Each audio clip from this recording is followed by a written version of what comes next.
This is Blacklisted News Radio. It's the second day of May 2013. My name is Doug Owen. I'm the senior editor of BlacklistedNews.com. Tonight we are interviewing Brian Tuohy, author of Disaster Government, National Emergencies, Continuity of Government, and You. And considering the fact that we saw a little of the disaster government coming out and, well, the people are excited in Boston after the bombing. It's very timely, and I think it's going to be a very relevant conversation. Brian Tuohy, welcome to the podcast. Hey, thanks for having me on. I appreciate it. Yeah, absolutely. Thank you for sending the book. If you want it, we'll give out the websites and all of the specifics as to how you can purchase and get your copy of Disaster Government. I thought it was a great read. It's well written, and I have to be honest, Brian, with a title like this, I thought, oh my God, it's going to be one of these really boring reads, and we're going to get into government documents, Rex 84, looking at a lot of the history of the continuity of government and what some call shadow government or parapolitics, and it would be just a bore. This is actually very fascinating, and the historical preface in this really helps the reader, I think, kind of understand what it's all about. So it makes it very palatable. So, we could start really anywhere you want if we want to look at it historically, where we're at today. However you want to do this. Well, first I appreciate the kind words about the book. It's a really hard subject matter to streamline and make it presentable. And I'm glad you got that out of it, because it did take me some time to figure out, okay, what comes first, what comes second, what comes third, and how to make the reader enjoy it and still present all the government documents. The whole book is based on government documents, stuff I got through the Freedom of Information Act, stuff that's already out there. And I wanted to present it in a way that hopefully, like you said, was entertaining, and apparently I was successful in that. Oh, yeah, absolutely. It's a really easy read, and when you talk about the Constitution, I mean, we talk about the Bill of Rights. We talk about these guarantees that we have unalienable rights, and that's all fine and well. And for the legal basis of day-to-day life, that may be something that, even the high courts all the way to Supreme Justices recodify. Okay, you have the right to a firearm. You have a right to not incriminate yourself. We can go through all of them. But whenever there's a disaster, something of a national emergency, something that is very big, very scary, and there's an emergency that is pressing, all of these rules that we have, all of the doctrines that really control the day-to-day life here in the United States of America, those all get put on pause, and you have disaster government. So why don't we start there? Well, you make a very good point. It's a double-edged sword, and it's one of those things where I think you can look at it either way. You can look at it the very scary way, or you can look at it the very sensible way. But neither one of them is really good. I mean, one of the things they talk about in continuity government all the time is the phrase enduring constitutional government. And like you said, the idea is our government, our constitutional form of government is so good that we want to keep that going no matter what. But like you said, as soon as a disaster or an emergency hits, it seems like the first thing the government wants to do is throw the Constitution out the window in order to preserve it. And it doesn't make sense at all. But I think where it comes from is the idea, the purity of American government, the purity of the Constitution and all those things we ascribe to. We do want to protect that no matter what. But the problem is in protecting that, what we are really protecting is the government we currently have. And I think a lot of people in the United States are so disenfranchised with the current government that when you say, okay, we're going to save the government no matter what, this isn't the government they want to save. And that's where the double-edged sword comes into play. Right. That makes a lot of sense. When you look at the historical chronological breakdown of presidents, starting with the very first one, George Washington, you break down the Whiskey Rebellion and some of the, legal precedents for the commander-in-chief taking hold of the nation when we see emergencies arise, when things are out of control, and we just don't have time for the courts and the legal system and to convene Congress.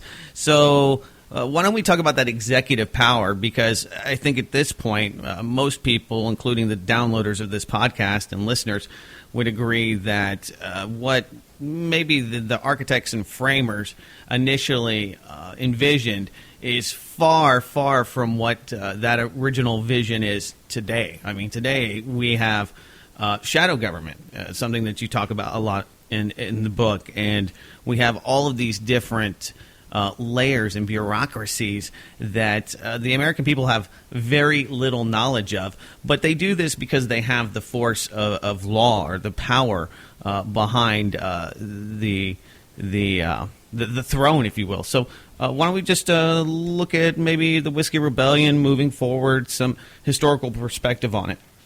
Well, that's one of the things I try to do is, like you say, explain the whole history behind this, because how we got to where we are today obviously comes from somewhere, and I don't think a lot of people understand where it comes from. And the Constitution really didn't have anything within it talking about what to do in a disaster or in an emergency. Right. It was really, really vague if it was there at all. So basically what the presidents, starting from George Washington onward, did was kind of take it upon themselves to say, okay, in an emergency, like you said, you don't have time to convene Congress and vote. You know, if the nukes are coming, you don't have time to take a vote and say, well, do we respond? Do we not respond? Somebody has got to make the decision, and that kind of naturally almost fell to the President of the United States. And I think where it really took off in the modern era really dates back to the Civil War and what Lincoln did. Because at that time, I mean, basically the southern states were in a state of rebellion against the federal government. And even though Lincoln really had the time and he had the ability to get the northern part of the Congress to reconvene and do what it was supposed to do in terms of war powers, in terms of, you know, raising an army and a navy and that sort of thing, Lincoln didn't do that. He took it upon himself to initiate all these actions that were really over and above his constitutional bounds.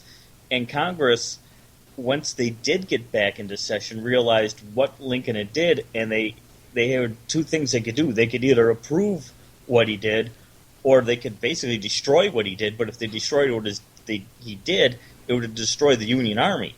So retroactively, they approved all of Lincoln's measures, and that idea kind of took off. And from there on, presidents would start to do things over and above their constitutional bounds, and a lot of times Congress, instead of taking the power back that they should have, they would retroactively rubber stamp what the president had done. And that just set up a dangerous precedent from there on in. Right, saving face, and we like the end results of somehow we're going to make this legal-like. And you even mentioned that it's still debatable whether or not you had a deadlock, right after the Civil War, and whether Congress should be in session. And so we kind of see. I don't know. It's like fudging. It's fudging the whole system. It's like, well, yeah, it was convenient. And so, and like you say, part of the problem though is nobody knew what to do because these were unusual circumstances, right? And it goes further into once you get into the Cold War and that era, they weren't sure what they could do, what they should do, what legally they could do, and so they just started kind of like winging everything and seeing what would stick and what people would argue about, or if anybody would even raise a stink about anything. Right. Right. Well, you have FDR, I think, who rightfully comes in number two, maybe maybe third to Barack Obama now, because he has exceeded really what FDR did with the Department of Homeland Security. The Department of Homeland Security this week is bigger than the New Deal. And so, if you just kind of wrap your mind around that and what the New Deal brought and what we have today, it's, well, in my mind, and I'm not speaking for Brian Tuohy here, but it's just a police state economy. And so I think there's a lot to what happened historically and where we're at today. And you really do delve into that and this whole philosophy change as well, where many of the original founding fathers saw government in the Constitution as something that would, kind of guide the government and limit its powers. Others thought that they should do everything that they could to expand government, and only the Constitution would be the one thing that would stop this, so that it was more it should do everything. So that whole kind of philosophical change as to what the role of government is and should be really happened around that era as well. Yeah, well, you bring up, like, with the Department of Homeland Security, I mean, that kind of almost goes back to its original roots, which was really kind of almost in FEMA. And FEMA and even the DHS today, it's like they don't know how to properly respond to an emergency. And they have this problem, whereas when FEMA was formed, you had two sides. You had the natural disaster side of things, the scientific side of things, and then you had, like, the terrorist response side of things.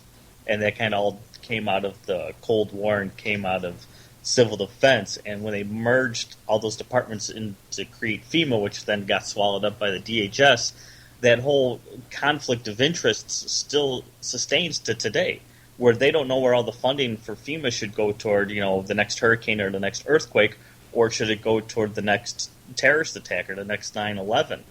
And because of that, that's why FEMA is so dysfunctional, and I think that's kind of why the Department of Homeland Security in many ways is dysfunctional, is because there's no guiding principle behind it. There's a couple guys who tried to establish what they called an all-hazards response, whereas no matter what happens, what the people need is food, water, shelter, and that sort of thing.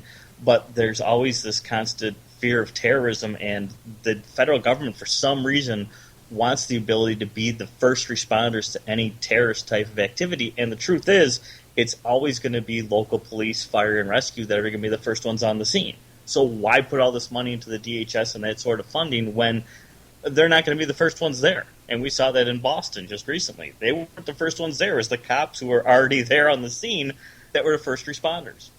Well, the downside of that is that now they want to militarize the police, and that they're using Department of Homeland Security money and the funding that they use, fear-based campaigns, and that's how you get that budget.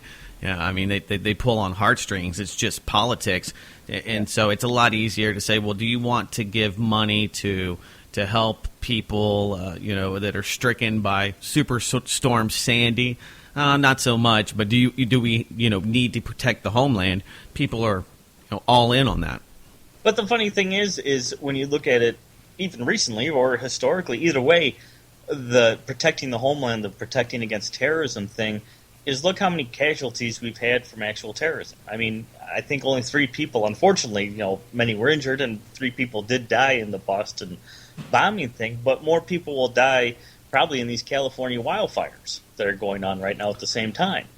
But yet, nobody wants to necessarily fund the protection of those people in California, but like you say, we'll throw billions of dollars toward protecting against the next terrorist attack. Yeah, I mean, when you think about it, you're more likely to die in Chicago on any given day. You're more likely to be killed by a police officer. And some of the ridiculous things, when you look at the actual statistics, show you how much of that is a complete distortion and is a way to manipulate people. Well, exactly. I mean, one of my favorite stats I think I found when researching the book was about 3,000 people died on 9/11, which was, a national tragedy. But yet over 3,000 people die every year in home fires, and fires in their home. Now, we spent billions of dollars, again, creating the Department of Homeland Security because of 9/11, and we continue to spend billions upon billions of dollars to fund it and all that. But what's done to protect against home fires? I mean, some of that money could have gone to... No, don't get them going, Brian Tuohy. I know, but all that money, gone to equipping every house in the United States with fire extinguishers and smoke detectors, and that probably would have stopped a lot of fires and saved a lot of people's lives. Oh, sure. Well, that's just how nonsensical, though, this thinking is. Sure. No, and I totally get your point there. It's disproportional, and it doesn't make much sense. And the other side of it is, what do you do? To what cost will you get some guarantee from government that you'll be safe? Do you give them everything, the keys to the front door of the house? Where's that line?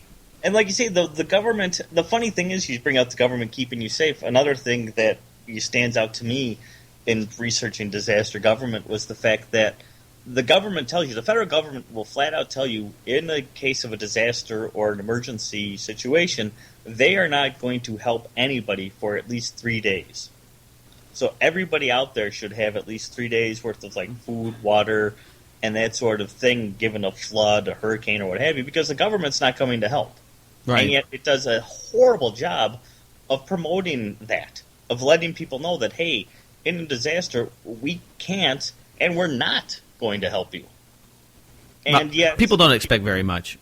Yeah, but then you see people, after like Hurricane Katrina and Hurricane Sandy just freaking out, going, where's the government? How come they're not helping me? Well, because the government didn't bother to really inform anybody that, hey, we're not going to help you. We don't have the power to help you. I mean, FEMA has about 6,000 employees, yet if they sent all 6,000 of them to like New York after Hurricane Sandy, those 6,000 wouldn't really be able to help 10 million or more people in that disaster. Well, the government's doing something They wrong. did put up some camps and let people hang out there, and it's not the the FEMA camps that many think about when talking about continuity of government and things like Rex 84. But they were there. People could live in them. Yeah, they are there, and they do help, and they do provide certain things. But like I say, I don't think they get these messages out well enough. But again, all this DHS money goes to buying, hundreds of millions of rounds of ammunition and stuff. But how come this money can't go towards better preparing the public and educating them about what to do in the event of emergency or a disaster? Right. Oh, absolutely. And that's what I tried to do in this book, is try to say, hey, I'm trying to call them out and say, look, there's other ways to spend this money, more useful ways that's more helpful to people that the government just won't do. Well, you just look at one microcosmic example, air marshal quotas. They're putting people on the terrorist watch list that don't deserve to be on the terrorist watch list. Meanwhile, we have people that are rightfully on the terrorist watch list that are actual terrorists, and the government's inept to act. They can't do anything because everybody's a terrorist. At some point, everything you do, it tips off the government.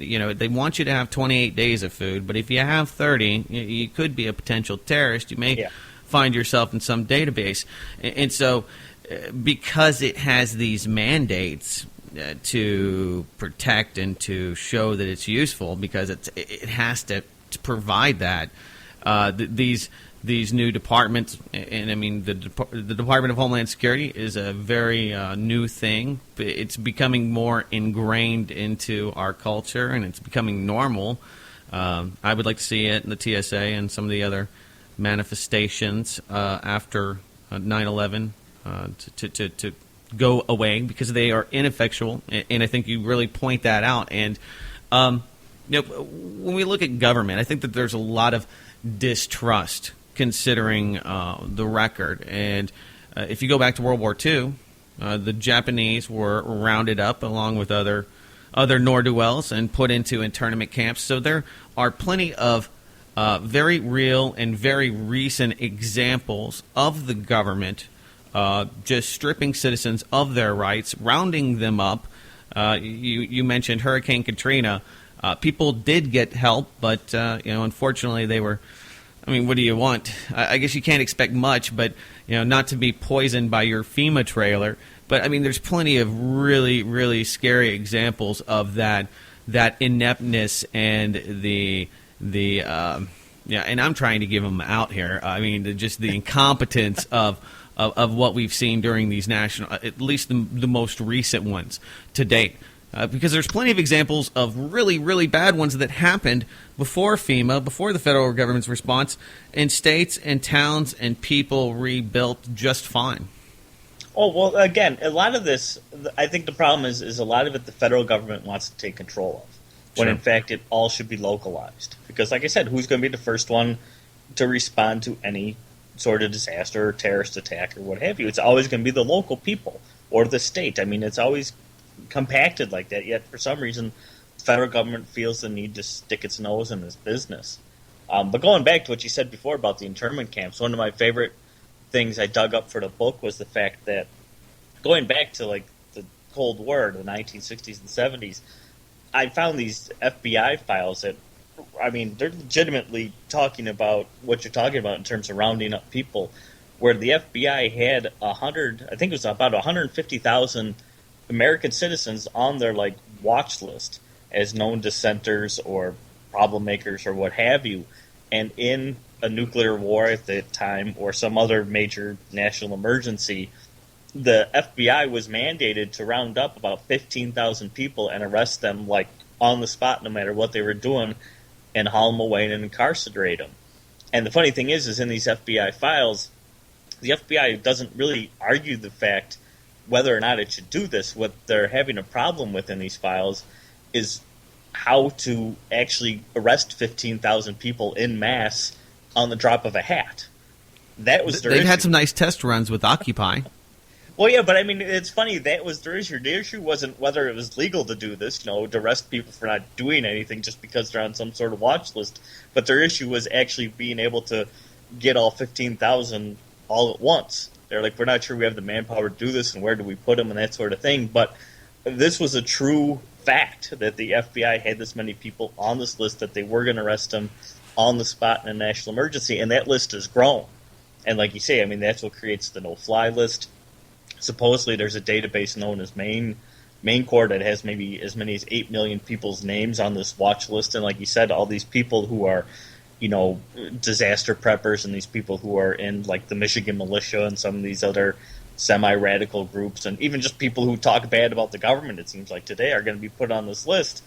And apparently, they're not getting around about rounding them up when the worst of the worst happens. Well, I'll give you an example. In New Jersey, there was a police department. They were rousting the 3%ers, some guys that had signed on to the Oath Keepers. And I would not do that if you were in law enforcement. My personal opinion is you should not database yourself, or if you're in one of those positions, you should not put your politics out there to be known to the powers that be. The thing is, you shouldn't have to worry about it, though. No. Not in this country. I mean, not the way it's set up, but the way it's become is a totally different situation, unfortunately. Oh, yeah. Well, at the Boston bombing, I've really noticed the whole attack on people that are in the alternative media, people that do talk about conspiracy theories. They've linked both of these guys to that fandom. So there are a lot of people, and probably rightfully so, that really question the legitimacy of this system. And it's not just crazy conspiracy theorists like Doug Owen. It's average people. Here's a pretty interesting poll. I don't know if you saw this, Brian. It came out of Fairleigh Dickinson. And people are pretty much of the mindset that it's going to take an armed revolution and that it may soon be necessary. Now, this will shock you. Okay, 1 in 4 Republicans believe that to restore our civil liberties in the very near future, that we're going to have an armed revolution. These are Democrats, okay? Okay, these are Democrats, and our 1/5 of Democrats believe that, 1/4 Republicans. But still, that's 20 to 25% in these two major demographics of people that see that as a very real possibility. And I think it's pretty unprecedented, or it's just happened, where now the actual people have said that the government is the most dangerous thing to their civil liberties. It's the most dangerous potential taker of their freedom. Well, one of the things I dug into, and that's in the book, is the Insurrection Act, which dates back to 1807. And I found it really interesting that the fact that, about 30 years after the Revolution and about 20 years after the Constitution was passed, the people in power, basically the Founding Fathers, passed the Insurrection Act, which basically made it illegal for citizens to rebel against the government. And that act is still in force today.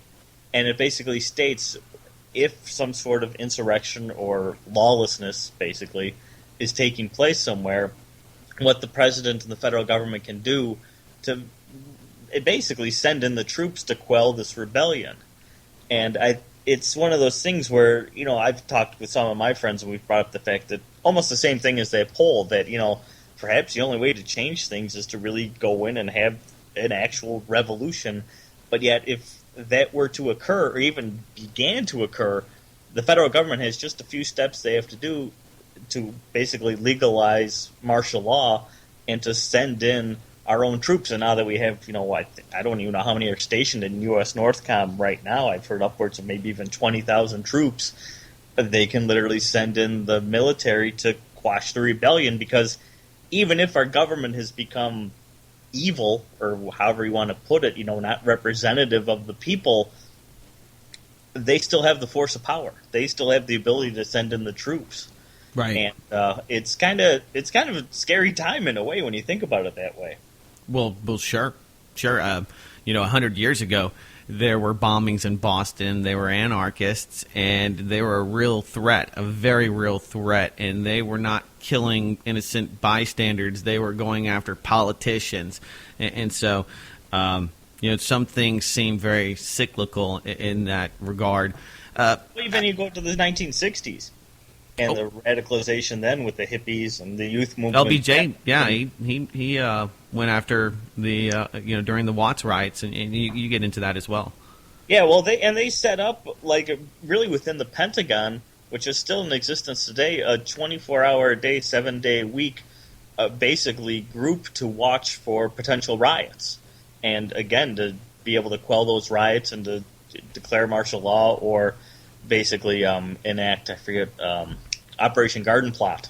Right. Allow troops to come in and supplement the National Guard if need be, or take over for the National Guard if need be, and that's what led to the shootings at Kent State University. And I mean, that was all in the 1960s, and that stuff never went away.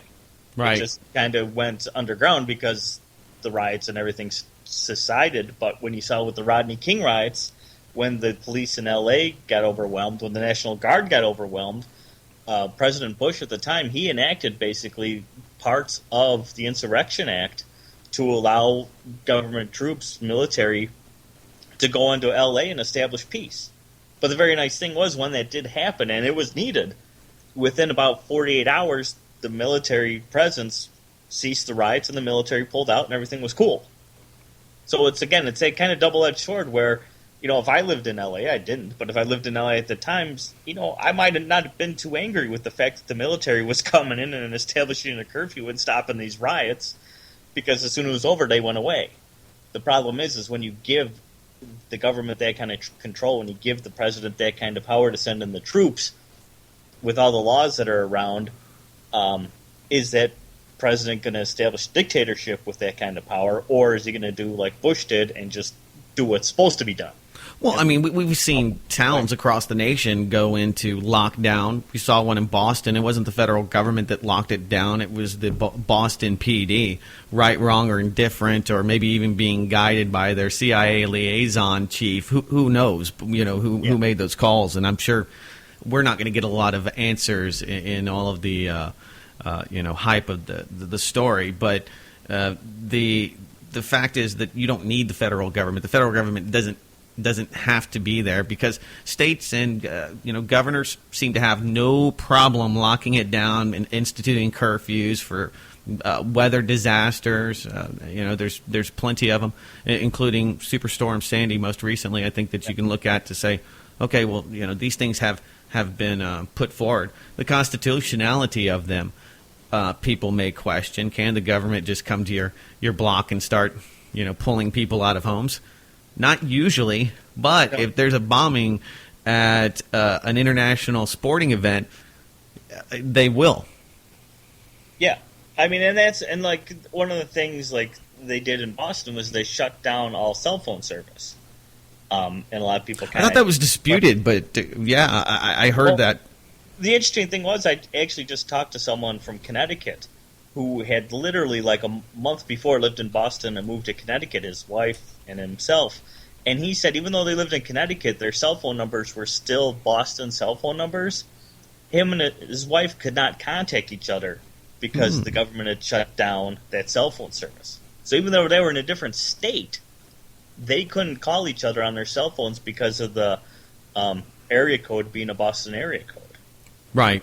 But So the government has that sort of power to, and that's one of the things I talk about in the book, is how in the national emergency, or even in this case, which wasn't a national emergency, but the government has certain powers to be able to control the media, to control what they call electromagnetic devices, which include computers and iPhones and cell phones and that sort of thing. They have that power to control the airwaves.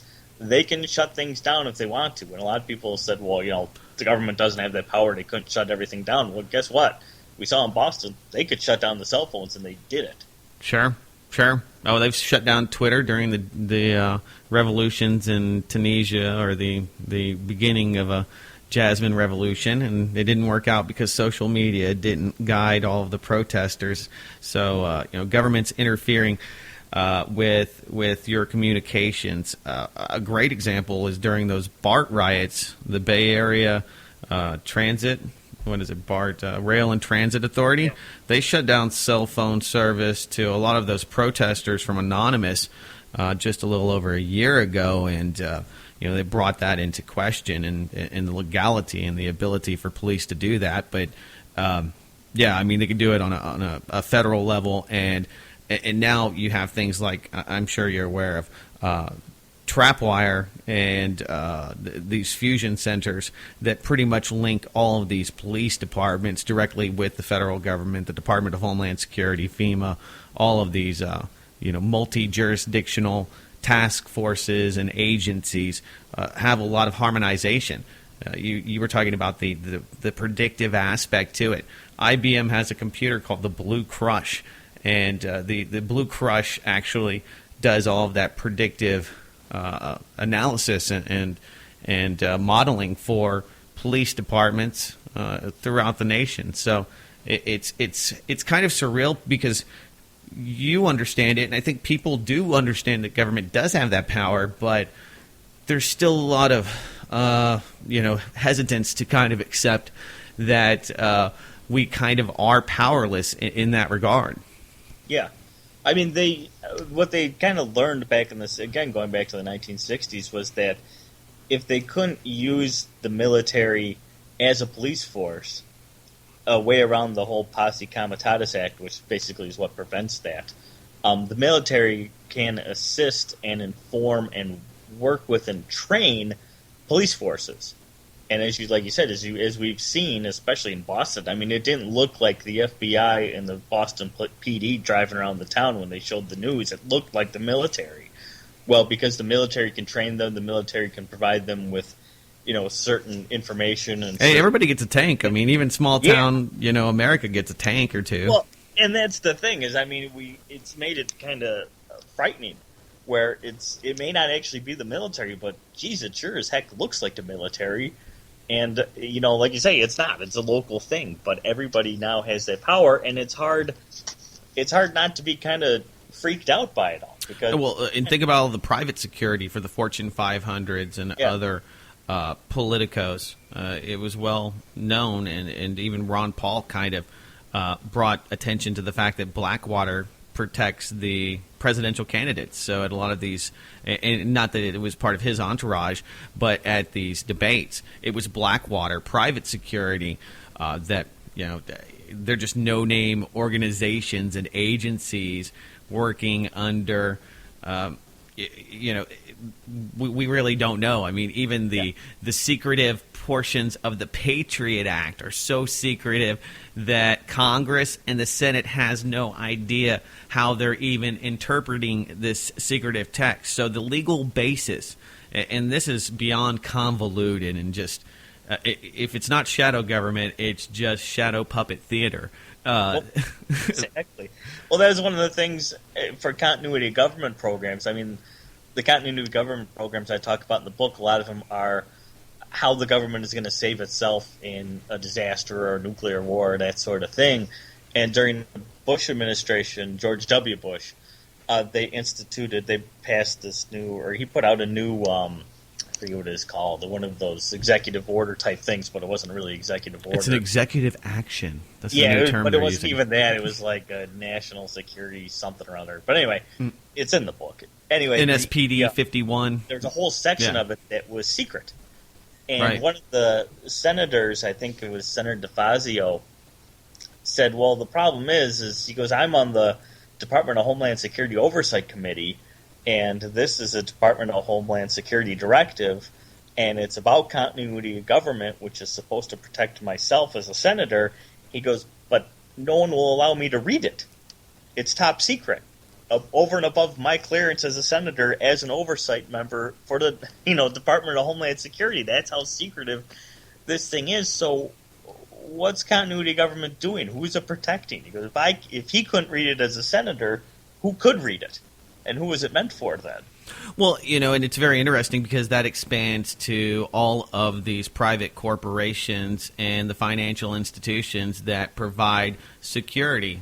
Part of the military's operational direction or its mandate is to provide security to international assets. So when you look at continuity of government, that has even become in the last 15 years even more broad in scope, because you can't have the financial institutions failing because that could cause real martial law. So that now becomes an issue for the Department of Homeland Security, the Pentagon, Northcom, many of the shadow government agencies. So, that's a real interesting tie-in that I think people don't understand. And the public-private partnership, the cooperation with corporate partners. A good example, the NSA is going to fine corporations that do not allow them to spy on their customers. And it seems pretty Orwellian, but they're using taxation and fining to basically give the incentive to these very big companies like Facebook, Google, whatever they want, real time monitoring of Gmail and MSN and what we're using here, Skype. So it's amazing the scope and how large this is. It's not just during a time of insurrection and a bunch of anarchists trying to overthrow the government. I mean, this is for this very frail system. That's the thing that kind of worries me, is that you look at the economy, it's not doing well. So what's the Department of Homeland Security's tie-in with that? It's hard to know. And it's hard to say. I mean, one of the things too, I don't think you brought up, was the Federal Reserve, which isn't really a federal institution. It's a private bank, and how there's continuity government programs and plans all set up directly for the Federal Reserve. Right.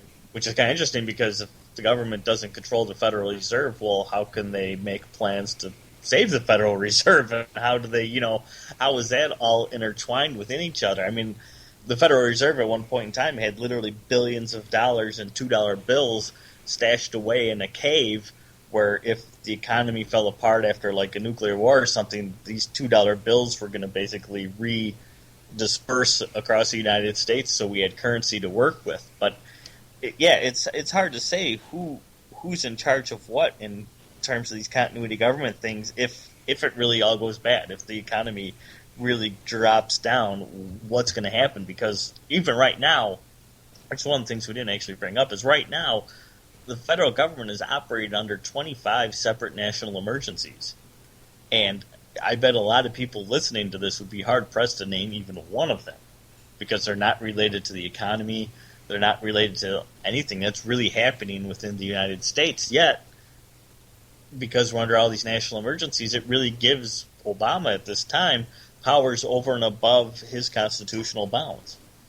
Yeah, I think the last one was for Justin Bieber haircut or something like that. And, they're pretty willy-nilly. They don't make a lot of sense. That's one of the things that's pretty miraculous, and that is how many executive actions, a.k.a. executive orders, come out of the federal government, and especially, most of them directly from the president, all of them, although there have been a few others. I think Hoover kind of instituted some other very, very draconian power moves, but throughout history, from confiscation of gold to not allowing corporations to deunionize. I mean, there's been a lot of involvement at a very personal and micromanaged level that these executive orders have been used to basically, if the price of silver is too low, they're going to make it happen. They're going to use a national emergency to do it. Yeah, well, that's the thing, is the executive order has become law even though it's not a law. And Congress, and again, it goes back all the way to the Civil War and Lincoln. Congress never took back the power that they had. They have allowed the president to act under these executive orders as if he's the supreme lawmaker, and he's not by legal standpoint. But because Congress won't interfere and won't, destroy some of the stuff that the president has done just because the president wants, or not even the president himself, but his administration or his cronies want done, well, now we're not really living under the Constitution as we believe it should be. Well, if you look at the actual appropriation of money and power and resources, we have continuity of corporations. We have too big to fail banks that the government will intervene, that back their risky moves. And if you look at most other countries, let's just say Switzerland, they actually have nuclear bunkers, shelters. They actually have the infrastructure for major disasters. And I think that that's one of the huge misconceptions, and that is that there's really this rapid response infrastructure, because most of it, I could put a number, maybe 50% of that is complete crime, waste, and fraud. But it shows you the guiding principle, and that is to save the banks, to save Walmart. People, maybe not so much. No, the federal government and their continuity government plans is all designed, really a lot of it even talks about just saving the president and his staff. It's not really even about saving Congress. It's not about saving the Supreme Court, the other two branches of the federal government. It's about saving the president.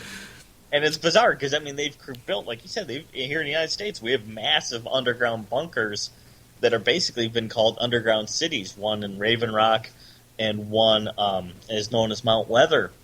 And the fact is, if I know about them and I can write about them, then our enemies probably know about them, I'm sure. And therefore, those underground relocation sites are moot. So that means somewhere, at some point, the government had to have built other ones that are still secret to this day, because you can't go to the ones you want to go to if they can just drop a nuke on top of either one of them. Right. So where are these other ones? And how much money has been spent building those? And there's a lot of things that we don't know about continuity government, and we're not meant to know. And again, it's almost kind of for good reason, because if we do want to save our government, well, then, we do have to have some secrets. But how many secrets and how far those secrets go, well, that's the whole debate. Well, and I think that you judge it by the way that the government treats the people at the end of the day. And I think that if it's for the best interest of the people, then, and they're doing all of this to protect the government, the framework, to keep society afloat, I would not judge it by what we don't know. And that's what leads to much speculation. And all we can look at is history, which is rife with bad decisions, and your book highlights that, and government not looking out for the best interest of the people necessarily, looking out for its own best interests, but all under the guise and taxing you while saying this is to protect you. So it's very disingenuous at bare minimum. Yeah, well, that's exactly it. They're going to go immediately. They're going to be taken by limousine and helicopter and whisked away to these underground relocation sites when the worst of the worst happens. For the rest of us, well, maybe we have backyard bunkers, or maybe, we can find an old fallout shelter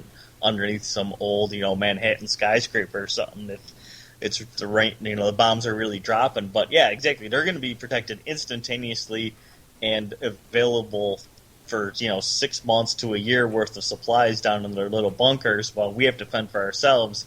And the idea is that, they'll be able to better respond and help the rest of us while they're safe and sound. But I don't think a lot of people think of when they elect their, president or their senators or their representatives that they're basically the designated survivors for the rest of us, because that's what it's going to come down to. Because as we've said earlier, the federal government already told you, in a hurricane, they're not going to be there for, at least 3 days, if not more, before they come and help you. Well, if, nuclear war dropped, nukes all over the country, well, how fast do you think they're really going to be back to respond and help you then?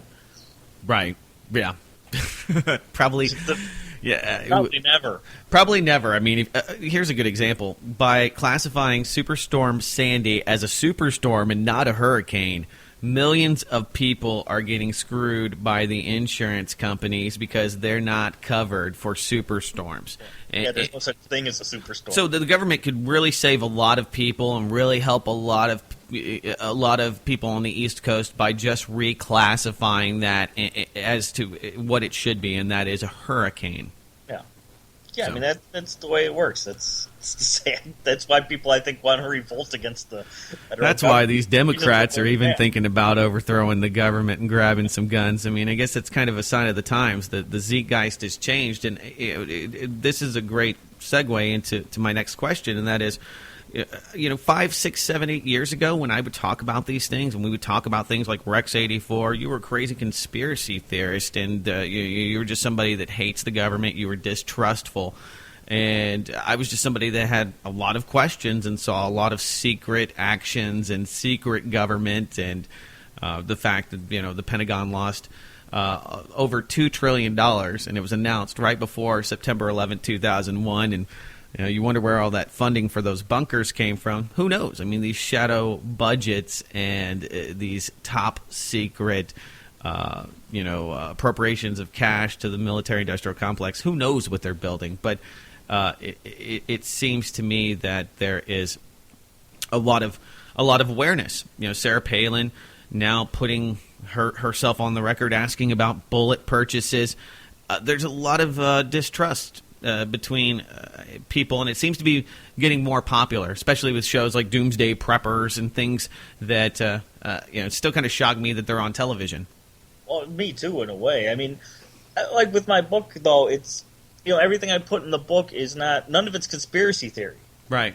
And I mean, it's all factual. Here's the government files, and I even quote directly from the files where I got this stuff from. So I mean, when you say people have distrust for the government, well, read something like my book or a lot of the other books out there that are based on actual fact, are not crazy speculation, but based on fact. You should be kind of scared because some of this stuff is downright scary. I mean, when you have a president who has the power to, like I say, in the event of a national emergency, when we're under 25 of them right now, when the president could literally tell you, where to work, what job you're going to do, what kind of wage you're going to make, where you can confiscate your personal vehicle, your computer, you can control the airwaves, you can ration food, water, and energy, and you can all do that in a national emergency. And again, we're under many of them right now. That's not make-believe. That's true fact. It's just the fact that it hasn't been put into play yet makes it, maybe a theory, but it's factual. And some of these facts are downright frightening. Well, I want to shift gears to your first book, and that is The Fix Is In. And, let's just talk about it. Many people think that what they see on TV is real. They think that these huge, very all-important sporting events are the cat's meow. They want to watch them and love their teams, and they identify with them, and they actually become part of their existence. And I think that we see a lot of theater in politics, but you make the case that when we watch the MLB, NBA, NASCAR, even the NFL, that some of this is rigged. So why don't we talk about that for a moment? Sure.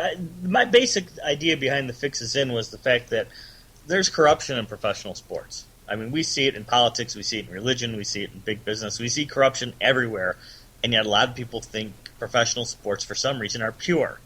And the fact is, the leagues can control everything that surrounds their games. I mean, everything that surrounds their games. And I questioned, well, if they can control everything that surrounds the games, what makes you think they can't control what goes on in the field? Because what they sell is these games, and what they really sell these games to is television, and television is what funds professional sports. The NFL makes $6 billion a year from television alone. They make about $9 to $10 billion a year overall. 60% or more of that money comes directly from the television networks. And my argument in the book is because these leagues have to cater to television so much that they have to keep people coming back, that they have to keep ratings up, and they need that advertising money from television, that they're willing to outright manipulate or fix games to get the desired results they want, to make better storylines and keep people tuning in week after week. You know, it seems to me almost that who wins and who loses doesn't even really matter nearly as much as where Tim Tebow is going, or he's a second string quarterback. He shouldn't matter, but he's controversial because he's Christian, and these kind of stories become more interesting, or that Plaxico Burress shot himself in the leg. How dumb can this guy be? And now he's come back to the league. So, how much of this do you think is direct point shaving, and how much of this is just the stage theater, the riffs between different characters? How much of this is real? How much of this is scripted? Because I believe you.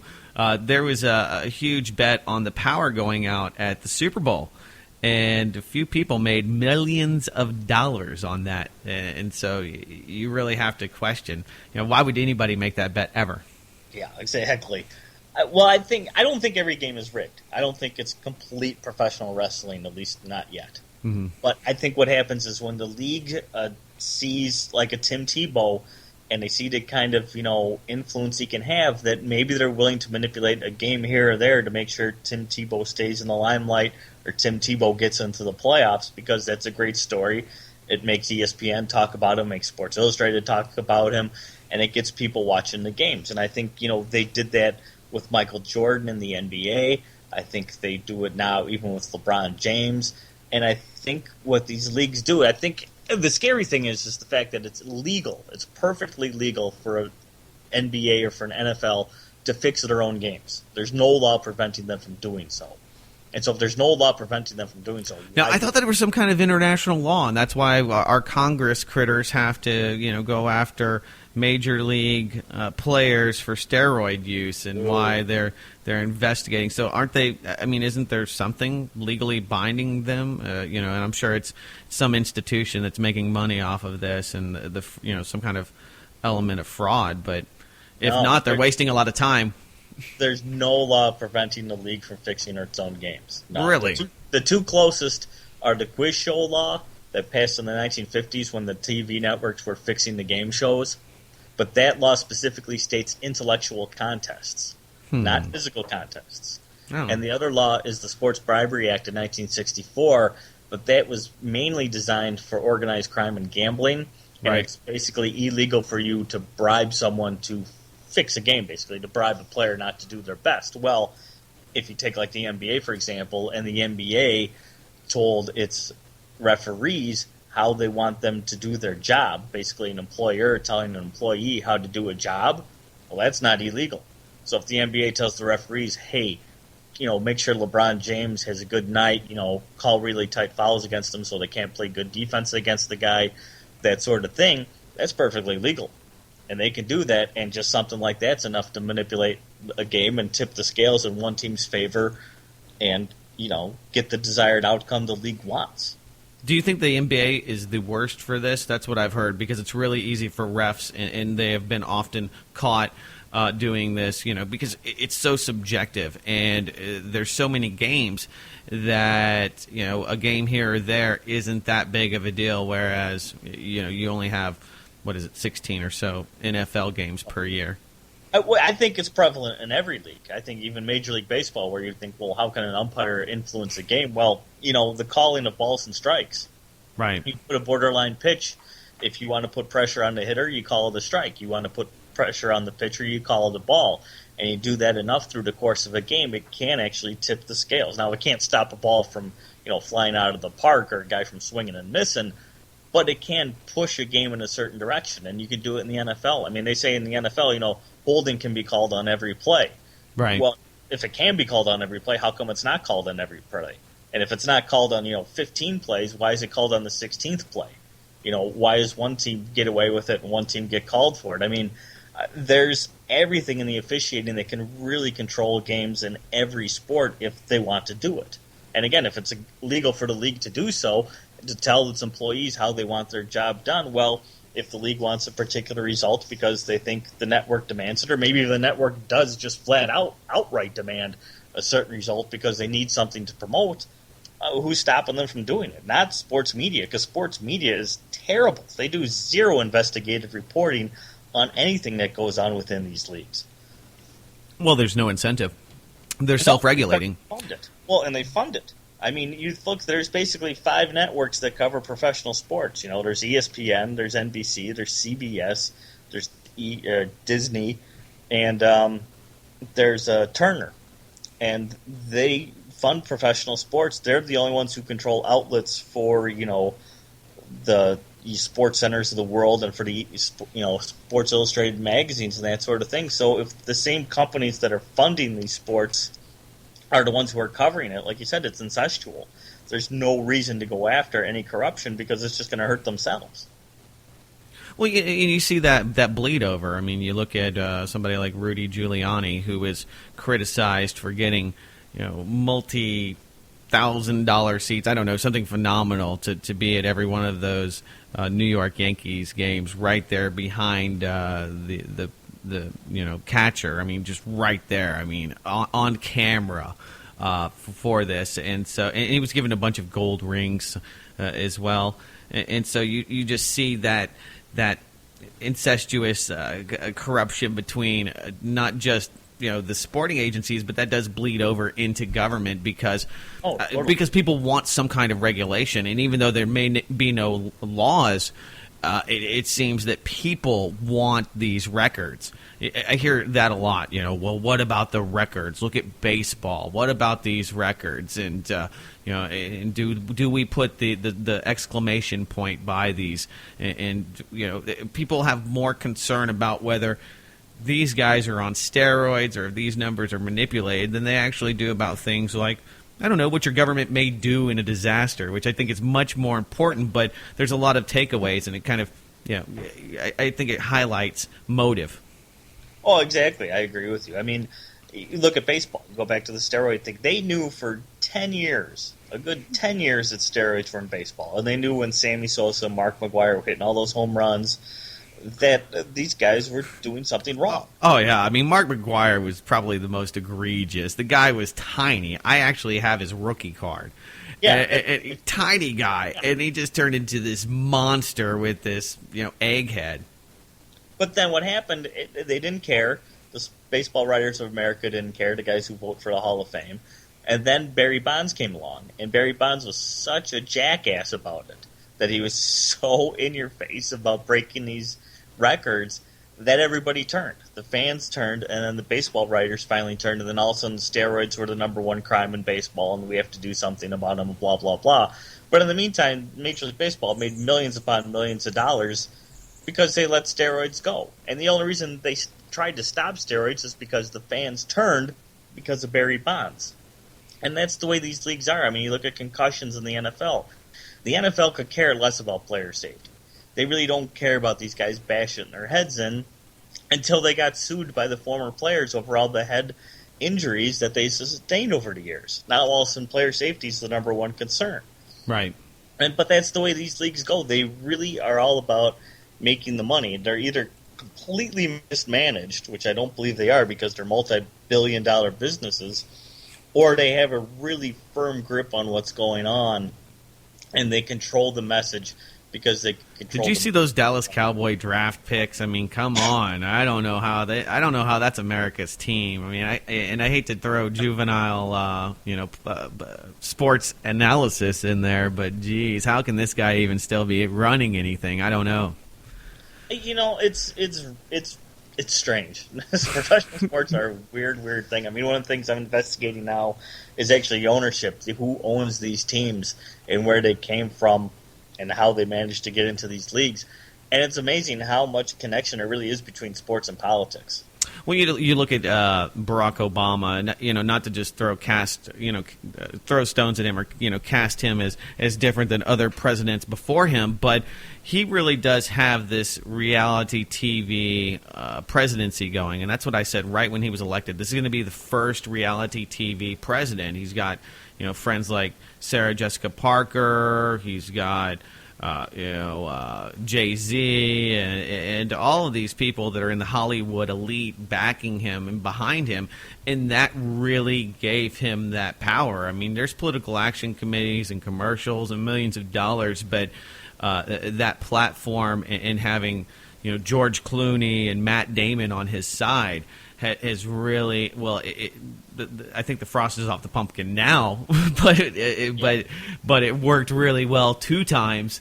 But you see that power, and the same kind of stardom comes out of sports as well. Oh, exactly, and that's, I think, a reason a lot of these guys wanted to own sports franchises is because it makes them from just businessmen into team owners. And then, they use that to their own gains. But it's amazing how much these teams get away with and how much local governments will allow them to get away with in terms of giving them free land, giving them tax breaks.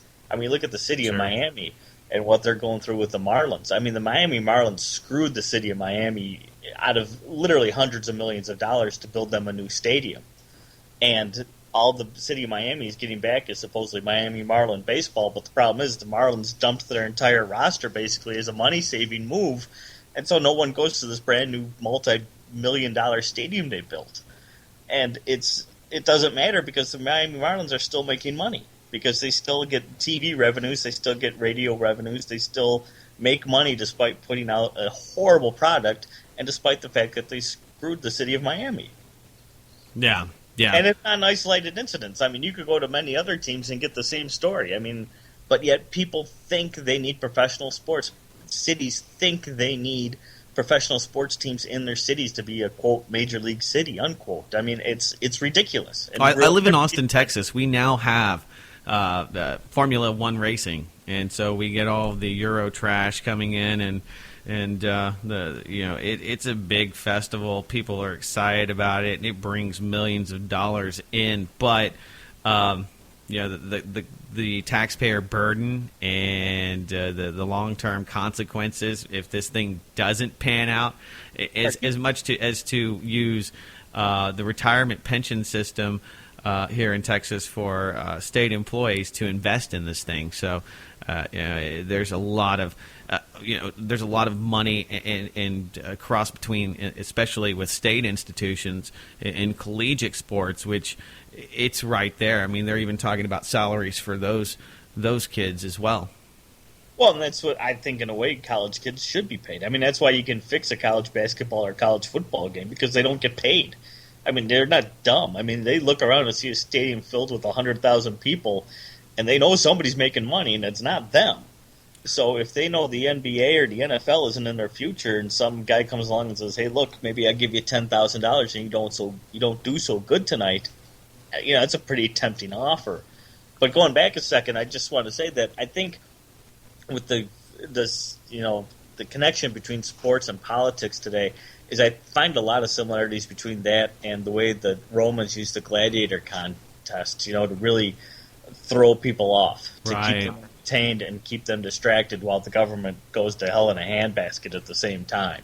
And I wonder how much that really is connected because of how much the leagues get from really the federal government, and they get Major League Baseball gets antitrust exemption. Why does Major League Baseball get that? And the NFL, the NBA, and the NHL are all really close to getting that as well, to being legal monopolies, and the federal government gives that to them. Well, NASCAR's been bailed out twice. They gave them millions of dollars for track maintenance during the bailout, and I think even the Department of Homeland Security has been giving them just tons of money to, safety-ize their tracks. And I mean, the collusion is, very evident, and it serves as a great distraction because it's just easy topics to talk about. Let's talk about the two NASCAR guys fighting after the race, rather than Ben Bernanke printing more and more money. Yeah, well, look at the prevalence of sports radio. I mean, 20 years ago, there was maybe 3 or 4 sports radio stations in the country. And now cities like New York, Los Angeles, Chicago, they have 2, 3, 4 sports radio stations. 24 hours a day, 7 days a week, non-stop talk about sports. And is sports that important? Is there anything really that intelligent being said on any of these stations at any time? No. But yet people tune in. And that's why there's so many of them, because people would rather listen to that than they would about real problems. Well, yeah, because I think when people look to sports, they look to an escape. Same thing with theater and all of the different media that you can pick up today. And I think one of the great things about the internet is that people will actually download this show, and I think people are going to enjoy it and want to pick up the book and look more into this, because I mean we're just touching on some topics here and there, but there's a lot more to be said about the inner workings and how Edward Bernays and so many of the other people that have influenced popular major corporate media today. And that's one of the real organic, awesome things about doing this podcast, is that we can do it without commercials. That there's no corporate expectations that that are hinged upon this. It's not leveraged with derivatives, and you don't have to have some kind of shadow economy banking behind this to get it out there to potentially millions of people. And there's no censorship. I mean, I've actually, with the fixes in, I encountered like really outright censorship from ESPN and some other places that agreed to have me on their like radio show and that sort of thing. And then when they discovered what I was talking about with the fixes in, how I would say that, I think these leagues fix their own game, they refused to have me on. They would, change their mind. They would give me nonsensical reasons why they wouldn't have me on the show. I mean, and here I am. I'm talking just about professional sports, something that's really, it's like talking about the movie business. It's kind of meaningless. And yet they're willing to censor me because I threatened them. Now, think about all the people who are talking about stuff that's way more important than that. How many of those people are getting censored by other media outlets who can't get the message out?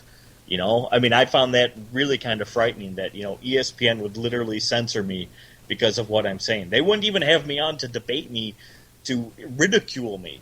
They just wanted no part of me. They didn't want my message to get out onto the airwaves. And they'll fire you if you say that somebody's they're real bad about that. I mean, there's always some sportscaster that is in a pinch for saying something inappropriate. It's really they're really touchy about that kind of stuff. And like, how about Coast to Coast AM? Was George Norrie nice to you? I was on with Ian Punnett. Actually. Oh, okay. But yeah, I mean, they've actually had me on like 6 or 7 times. I mean, that's shocking to me in a way for what I talk about. But that's good. They're willing to cover it. But ESPN, not so much? No. That's the way of the world. But they have to protect their brand. If you delegitimize these scores and all of the effort and time and money that goes into the production, I mean, you're really threatening their jobs. It's not in their interest to do that, to kind of pull the curtain back and show the inside baseball. But the funny thing is I'm one guy who wrote one book, who runs one website, and they're a multi-billion-dollar corporation, and yet they're afraid of me. I mean, and here's the thing, that I think that's why a lot of these people are really offended and threatened by the internet, and that's because you can still take your side of it to the world. You can talk about that censorship. So it's not that they can just shut you up any longer. You can get out to a global audience pretty easily just by putting something on YouTube or recording an MP3 and sending it out to an email list. And that's great. We've also seen some societal repercussions of that, and that's when you tell a joke on stage and immediately somebody records it and sends it to 10 million people that are offended all at once. Whereas, 30 years ago, you could say something and it might not come back to haunt you the rest of your life. Yeah, it's like going back to disaster government. It's a double-edged sword. There's good and there's bad. You just have to determine what you want more and what's more worthwhile and live with it. Well, yeah, and that's the big thing. I think that I'm one of these people that just I refuse to bow down to institutions and corporations for fake paper money. I realize it's not that it's fake, but it's not going to get me anywhere in this thing that's bigger than to me, bigger than just being here on this planet. So it's really easy for me to say, well, I don't want to be compromised at all, because we're only going to be here for so long. So lying to ourselves and lying to other people for monetary gain is kind of it's really primitive and sad. I mean, little kids lie when they have their hands in the cookie jar, and that's something that's kind of juvenile, and you shouldn't have to do that. And if their product, if it's not completely compromised and it's legitimate, people should have no problem talking about the questions that you bring up in your book. Well, and that's what I hope. I mean, I have another book coming out actually in September. It's going to be called Larceny Games, and it's all about how the professional leagues, Major League Baseball says they haven't had a game fixed since 1919 by gamblers, and the NBA hasn't had a game fixed by gamblers since 1954, and the NFL says it's never had a game fixed in its entire history by gamblers. And I went out through the Freedom of Information Act and got over 400 files of investigations into fixed games in every one of those leagues, as well as into horse racing and boxing and college sports. And these FBI files, almost without a doubt, state that numerous games have been fixed. So I'm trying to present all this evidence in this next book to really take the leagues to task, and also, in a way, hopefully to take the sports media world to task, because they're covering up for these leagues, and nobody's doing any investigation into this stuff. And where maybe they could have written me off as like a conspiracy theorist saying that the leagues fix their own games with my book, The Fix Is In. Well, with this book, Larceny Games, they're not going to be able to write me off as a conspiracy theorist, because I'm not making any of this stuff up. Just like in disaster government, I'm not making this stuff up. So if you don't want to believe it, that's you lying to yourself. But this is the truth of the matter, and this needs further investigation, really. Yeah, and in the next book, here's a topic for you. Here's an idea. And I'm sure people shoot you ideas all the time. But to actually look historically back through the ages at games and spectator sports and how that was manipulated through history to by political leaders, because you can go. I mean, there's just so many examples of crazy games all the way back to the Aztecs that ended up hallucinating and playing games with people's heads. I mean, there's a lot of material there for a book. Oh, there is. I mean, it's funny. Even in this book, I bring up the fact that the ancient Olympics there was known to be fixes in the ancient Olympics, like back in BC times. There was actually a temple that was built because of like boxers and wrestlers and chariot racers being fined for cheating. So, sure. It's nothing new. I mean, it's in human nature to do this. So for the leagues to say that, we're perfectly pure, and for fans to believe they're perfectly pure, they're just not using their heads. They got to take that fan half off and look at these things objectively and realize if you were in their position and you could make that kind of money that they're making, would you really be against throwing a game when perhaps you're not going to do so well anyway? Maybe don't do so well for a specific reason and then get rewarded later on. Oh, it's easy to make that case. Oh, I'm going to use this money and I'm going to give some of it to help poor kids, and so I'm really not doing something that's all that wrong. It's not really in my interest. I'm doing it for somebody else's benefit. I know a really nice guy, just a quick anecdote, and he seemed really nice. I didn't really know him, but long story short, he ended up stealing laptops to try to pay for his wife's cancer. He had a job where he was making $15 an hour or so, and they were just completely tapped. And it was not the right moral thing for him to do. But this guy had no priors, and I don't think in any other situation he would have done something like this. But I think people neglect to put into a lot of decision making the desperation on behalf of people. It's just like somebody that plays a sport. It's only in their interest to play as long as they can and to have every edge that they can, because they'll make more money and they're going to be able to perform better. So I don't think people, a lot of times fans look at athletes as people. Mm-hmm. I don't think they think about the fact that that quarterback, that point guard, he may have problems. He may have a drinking problem. He may have a drug problem, a gambling problem. He could be having problems with his wife or his girlfriend or now his boyfriend, and there's all sorts of problems that could be going on in his life, and that could affect his game. But also, somebody could know about those problems and be blackmailing him and using those problems against him. I mean, people don't think about that when it's real possible. I mean, the mafia exists because they know how to take advantage of people's weaknesses. So why couldn't the leagues do the same thing that the mafia has been doing for, decades upon decades? Well, and you take that right across the street to politics today, and that's what happens. You have lobbyists, not just cold hard cash, but you have people that are compromised that have, probably lots of pictures of them in desperate situations. It seems that anytime somebody's about to make a really, really bad decision as to, going to blow something wide open, like a General Petraeus, all of a sudden, all of these sex scandals and all of this dirt comes out, and before you know it, there's just this tabloid whitewashing of anything that you've done, a mitigating of everything that you've said. It goes along with it. Yeah, and like you say, why couldn't the league do that against somebody they wanted to control? Sure. Why couldn't the NFL do it? I mean, it's very easy to do. Well, I think what you've done is you've helped articulate that, and people can take that away, and from this book especially, in looking at even when government is at the best of intentions. And I think that's maybe where some people kind of find this it rubs them wrong, or they say, well, this is anti-patriotic, and I don't think it is at all. I mean, you're just looking at it pragmatically, and you actually have a lot of solutions and different tips and ideas that people can use in their own lives to kind of help them be smarter and better prepared than government. Even if you want to wait for government and you plan on running to them and asking them for food, and you will be there with your transmitter, your cell phone, and waving, this is still a very relevant and handy book to have, and it has a lot of great ideas in it to kind of give you some war gaming, some strategizing in your own life. And I think that one of the things that's really hard for people to wrap their mind around is that politics is rigged.